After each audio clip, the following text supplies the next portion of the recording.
बिस्मिल्लाहिर्रहमानिर्रहीम। अस्सलाम वालेकुम। वालेकुम अस्सलाम।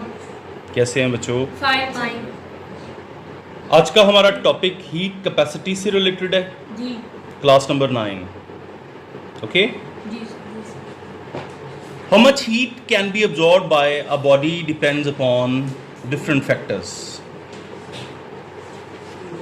Let's suppose I have taken a liquid in this pot yes and I'm going to heat this system. Heat will increase its temperature. Heat इसके temperature को क्या करेगी? बढ़ा देंगे। पहले हीट इसमें absorb होगी, yes sir. then the temperature will increase. Okay? Yes अच्छा, अब ये डिपेंड करता है कि आप हीट कितनी दे रहे हैं, डिपेंड करता है मैस कितना ले रहे हैं आप। ठीक है, तो आज हम इन सारे फैक्टर्स में से जो आज का टॉपिक हमारा है वो है हीट कैपेसिटी से रिलेटेड। आज हम सिर्फ एक फैक्टर डिस्कस करेंगे, कौन सा? Heat capacity.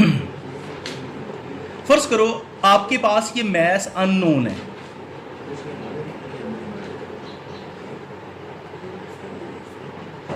जितना मर्जी मैस हो, आप इसको हीट दे रहे हैं। ये इनिशियल टेम्परेचर पे पड़ा हुआ है 275 केल्विन पे। 275 केल्विन तक है। आपने इसे हीट दी और इनका फाइनल टेम्परेचर हो गया 276 केल्विन। तो डेल्टा टी जो होगा वो T2 माइनस T1 कितना हो जाएगा? 276 माइनस 275 इक्वल्स टू 1 केल्विन। यानी जो 1 केल्विन राइज करने के लिए आपने इसको हीट दी, it will be named as the heat capacity. ये इसकी क्या कहलाएगी? Heat capacity. ओके, तो डेफिनेशन इसकी दोबारा सुन ले जरा गौर से। Heat capacity of a body is equal to the thermal energy absorb by it for every 1 kelvin rise in temperature. यानी अगर हर केल्विन 1 केल्विन अगर आप राइज करवाना चाह रहे हैं तो पर केल्विन जो राइज इन टेम्परेचर होगी वो हीट जो आप इसे दे रहे हैं वो क्या कहलाएगी? Heat capacity. ओके, अच्छा मुझे अब ये बताएं कि जब हम हीट कैपेसिटी बढ़ाते जाएंगे, डेल्टा क्यू मतलब इसको हीट बढ़ाते जाएंगे तो उसकी किस चीज़ में इंक्रीज होगी? केल्विन में, उसके टेम्परेचर में। केल्विन टेम्परेचर मेजरिंग स्केल है। ओके, तो इसका मतलब है कि if the temperature of body increases through delta T on adding delta Q amount of heat, then its heat capacity will be equals to delta Q by delta T.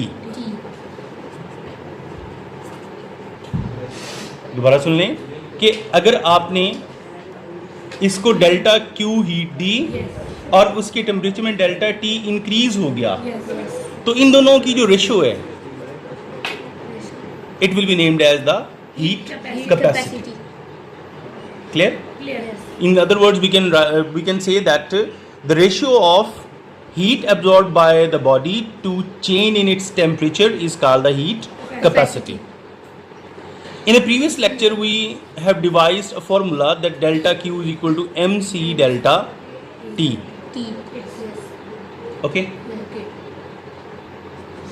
By dividing delta T to both sides, we get delta Q by delta T equals to mc delta T by delta T। यहाँ ये दोनों आपस में क्या हो जाएंगे? Cancel हो गया।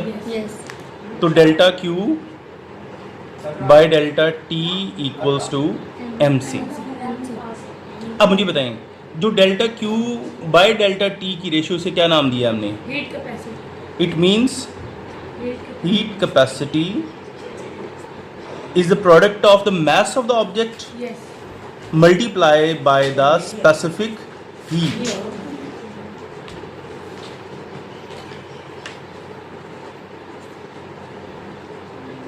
यानी उसकी जो स्पेसिफिक हीट कैपेसिटी है उसको उसके मास से क्या कर देंगे? मल्टीप्लाई, तो हमें क्या मिल जाएगी? हीट कैपेसिटी की वैल्यू। ओके, तो हीट कैपेसिटी का बेसिक फार्मूला क्या हो गया? MC। यहाँ तक क्लियर? क्लियर है। आगे हम एक एग्जाम्पल डिस्कस करते हैं। अच्छा, अब हम इसकी एग्जाम्पल डिस्कस करते हैं जी।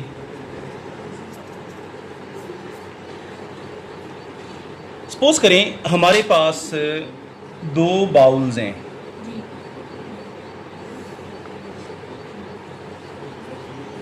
एक बाउल ए और दूसरा कौन सा? B. B.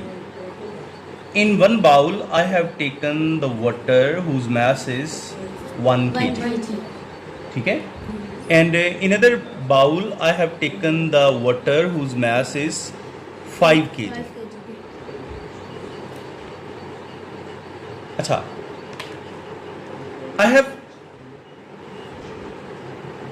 put a thermometer in both of these liquids। यानी इसमें मैंने थर्मोमीटर डिप कर दिया दोनों चीज़ों में, यस दोनों का टेम्परेचर सेम है। फर्ज कर लो टेम्परेचर इसका 275 केल्विन और टेम्परेचर इसका भी उतना ही है 275 केल्विन। ये इनिशियल टेम्परेचर दोनों का क्या है? सेम। सेम। अब मैं इसे करने जा रहा हूँ हीट, ओके? ओके दोनों के नीचे मैंने बर्नर लगा दिया, जिसका जो है वो मैंने हीट जो थर्मोस्टेट है वो एक जगह पे एडजस्ट कर दिया, बराबर इसमें से हीट निकल रही। मैं ये देखना चाहूँगा कि ये जो बॉडी है जिसका मास 1 kg है, उसको मुझे कितनी हीट देनी पड़ेगी तब जाके 275 से 276 केल्विन उसका टेम्परेचर हो जाए। और यहाँ भी मैं देखना चाहूँगा कि क्या जब 275 से 276 टेम्परेचर हो जाए तो इधर मुझे कितनी हीट देना पड़ेगी। उसके लिए हम हीट कैपेसिटी का सिस्टम अप्लाई करते हैं, ठीक है? अच्छा, इसमें हमने क्या लिया है जी? पानी। ओके बेटा? ओके अब हीट कैपेसिटी का जो फार्मूला भी हमने डिस्कस किया है, is the product of mass and the specific heat capacity. Yes specific heat capacity को सी कहते हैं। जी for condition A, for bowl A, yes heat capacity mass इसका 1 kg और इसका जो है वो सी, पानी की जो सी है वो कांस्टेंट है 4200 जूल पर केजी पर केल्विन। ओके, अब देखें ज़रा, ये किलोग्राम से किलोग्राम कैंसिल हो जाएगा। यस 4200 को 1 से मल्टीप्लाई किया तो 4200 आ जाएगा। यस मतलब ये हुआ कि इसको मुझे जस्ट कितनी देनी पड़ी? 4200 जूल के बराबर हीट देनी पड़ी और इसका टेम्परेचर 275 से 276 हो गया। हो गया और ये जल्दी हो जाएगा क्योंकि आग दोनों में बराबर है। यस यस इसका टेम्परेचर जल्दी राइज करेगा, मैस कम है, यस ठीक है? यस अच्छा, अब आते हैं बी के लिए। उसको मैं ज़्यादा हीट हाँ, अब इसकी हीट कैपेसिटी हम चेक करते हैं। फार्मूला वही एम सी। अब की बार जो मैस है वो कितना है? 5 kg। 5 के ये ज़्यादा देर से होगा। जी बिल्कुल। और स्पेसिफिक हीट पानी की तो वो कांस्टेंट है 4200 जूल पर केजी पर केल्विन। ओके, तो ये 21,000 आ जाएगा। ये किलोग्राम से किलोग्राम कैंसिल हो जाएगा, यस सर ये पॉजिटिव 1 वाला है और ये नेगेटिव 1 वाला Negative one का कैंसिल हो जाएगा।